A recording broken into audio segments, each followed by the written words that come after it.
The Frankly Speaking Roof Cam, brought to you by Ball Security in Horseheads. Contact them today for all your business and home security needs. Welcome back to Frankly Speaking here on WYDC TV Big Fox. I'm your host, Frank Acomb. We are broadcasting from the Hesselson studio, and it's hard to believe, but Chris, tomorrow is the big day, the college fair. It is. Tomorrow is the event. So, Frank, thank you as always for having me on and promoting the event.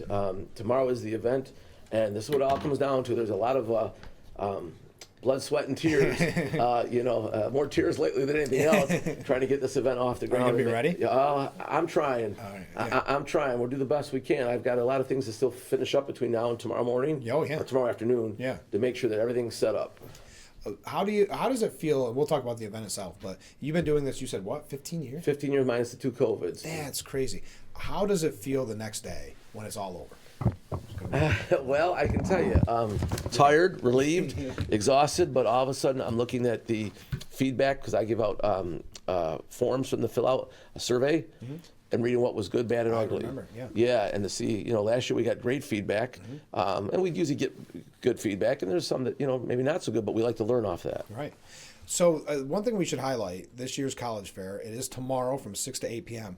It's at a new location because we all know it as the Elks College fair. Correct. So tell us why the new location. So the Elmira Elks has been so great to bring us on board. I'm a proud Elmira Elks member.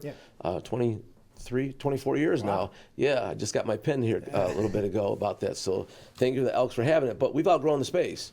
And I don't need the fire chief coming shutting us down. So even though he'll be at the, generally speaking, the fire department's there as a representative, but it's getting awful tight. Yeah. It's getting awful tight. And the point is, I'm on the school board in the Heights. Mike Gill, I want to give a shout out to, I said, hey, let's bring it back here. Let's get it to the Heights with a bigger room, a bigger cafeteria. We can do it there. So thank you, Mike Gill, for getting on board. Yeah. He sees the value of this event growing, just like the Elks does for the community. And so we've outgrown the space, but it will be at Thomas Edison High School, and it's open to everybody, not just Heights students. And I want to also highlight, when you say it's open to everybody, people think, well, I'm not college age, some of my demographic, not college age, but it's for anybody. It's adult education. Correct. It's people that want to switch colleges. Maybe it's someone watching the show and should tell their kid or grandkid, hey, what are you doing tomorrow? Get out there. Correct. And they should. And here's the other thing, too. If you're a recent college graduate, going to be, let's say you're a student at Corning Community College, Broome Community College, Tioga, or TC3, and you're looking to transfer, this is a great event for you. So it isn't just high school students. Everyone should come back. And if you've got lingering credits out there, you're like, geez, I never finished my degree. Come down, talk to them, see how many they could transfer in. And you might not be that far away from getting your degree. Or you know what, hey, look, I'm retired. I want to go back to school. New York State has a lot of incentives to go back to school for free.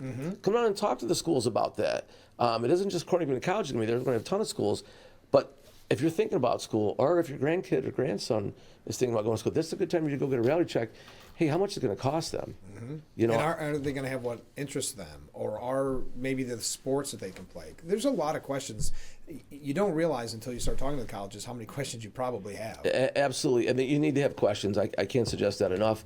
I'm looking together, putting together a form tomorrow. It's one of my to-do lists with questions on the back. For students, because some kids will come in not knowing what to ask. Sure. And a proud former admissions counselor and representative, it's nice to have those kids prepared. And I know that if they go to their school counselors and ask them, they have lists that they'll give them and questions to ask to bring with them. So they still have time to get their questions together. Right.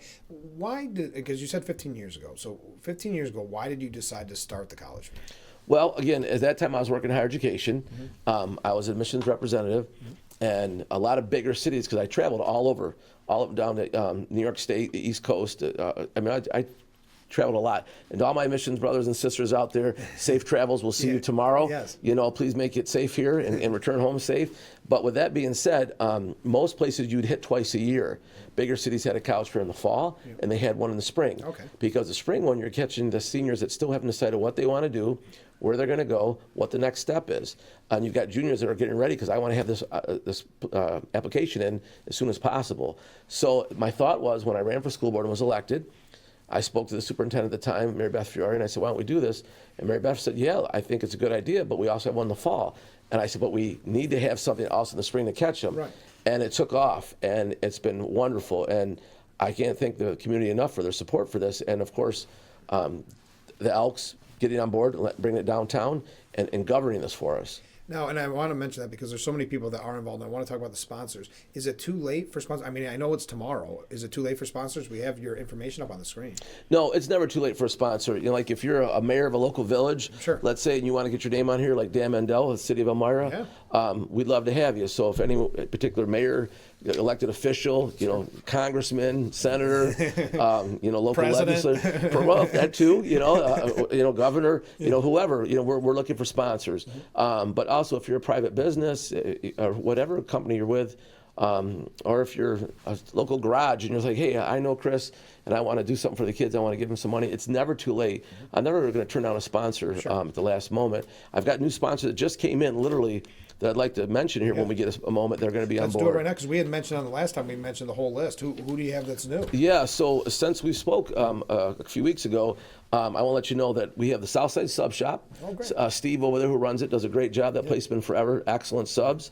He's going to be a sponsor. We have also Hunt Engineers, who does a lot of work in the community. Oh, yeah. They're going to get on board with it this year. Welliver Construction, who does a lot of things with Hunt. Yes, I'm sure. They're also going to be a sponsor. We have a private donor, another private donor that came on and said, hey, Chris, I love what you're doing in the community. Keep it up.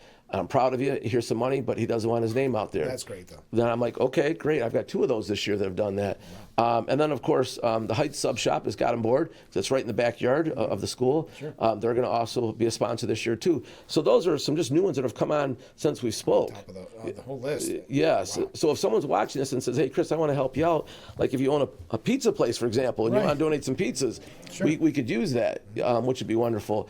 But we're always looking for sponsors, and we can use all types. And that's how you know it's such a valuable resource for our community when you have so many people jumping on board and saying, I want, just like that, I don't want my name out there, but I want to make sure that this is a successful event. And some of which the money goes to, correct me if I'm wrong, which this just started last year, is fantastic, is the scholarship drawing. Correct, it is. And one other new sponsor, too, is the Elks in Wellsville. Okay. They also have reached out and said, we want to be a sponsor. So, again, if you're a community or civic organization, you want to be involved, you know, we'd love to hear from the Moose or the American Legion, you know, other groups out there I could name off, the Lions Club. You know, we'd love to have you because this is a community event. I can't stress that enough. It is not done by the taxpayers. Right.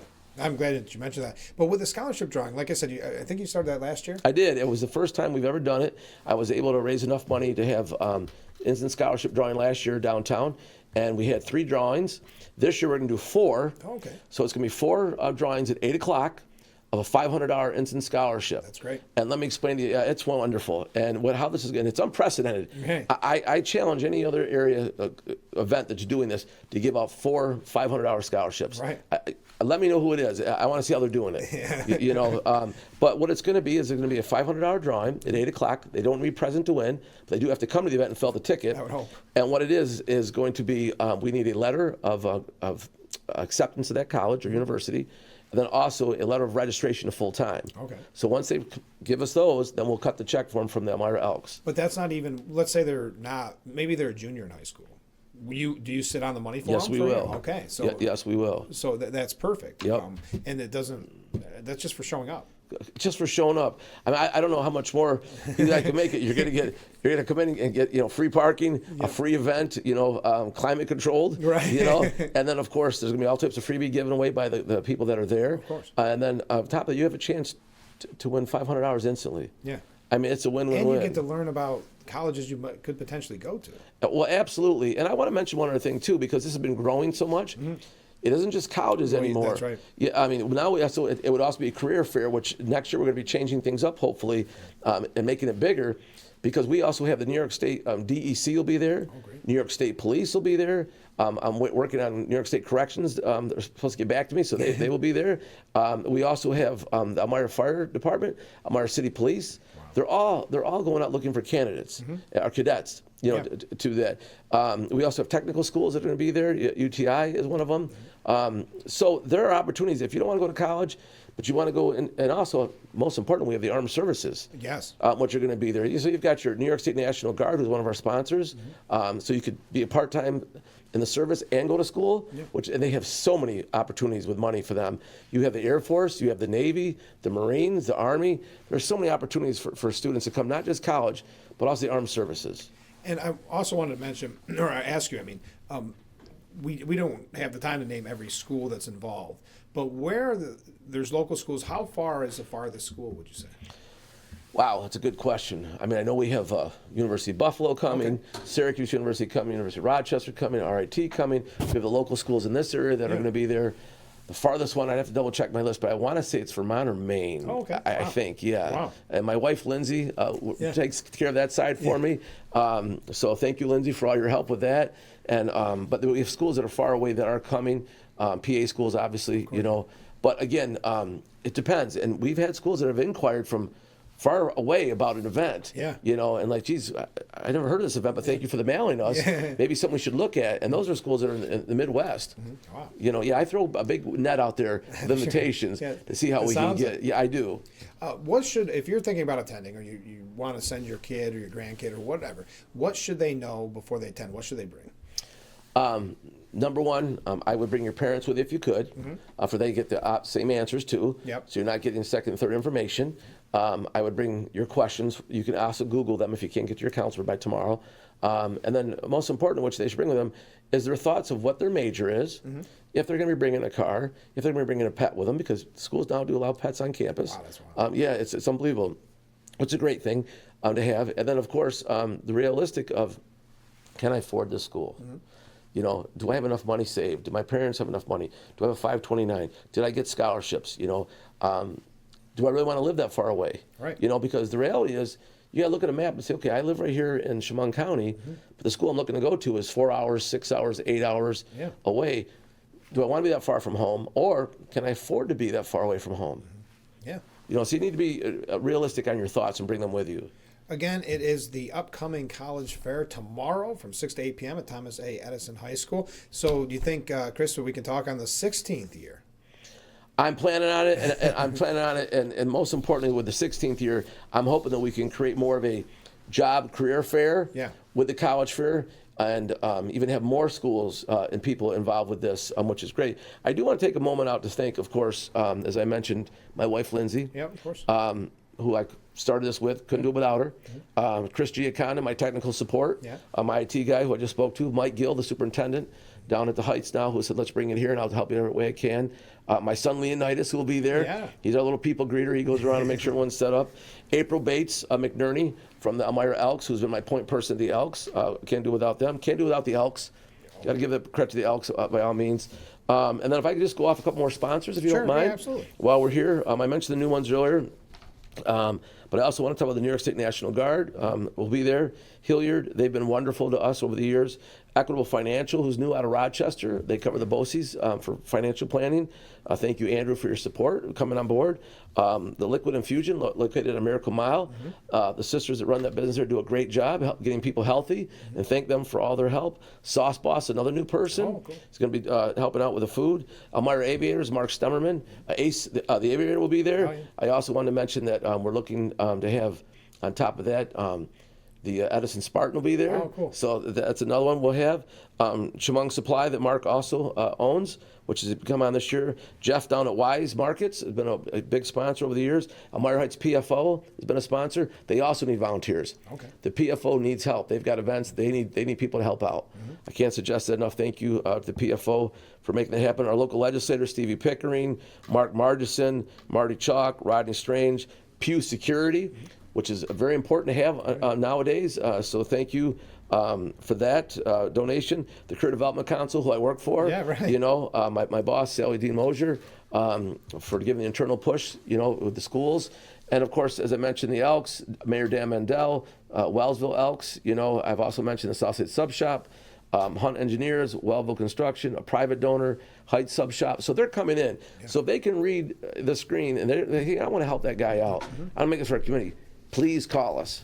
Please email us. We have time tomorrow to make it happen or get you on for 2027.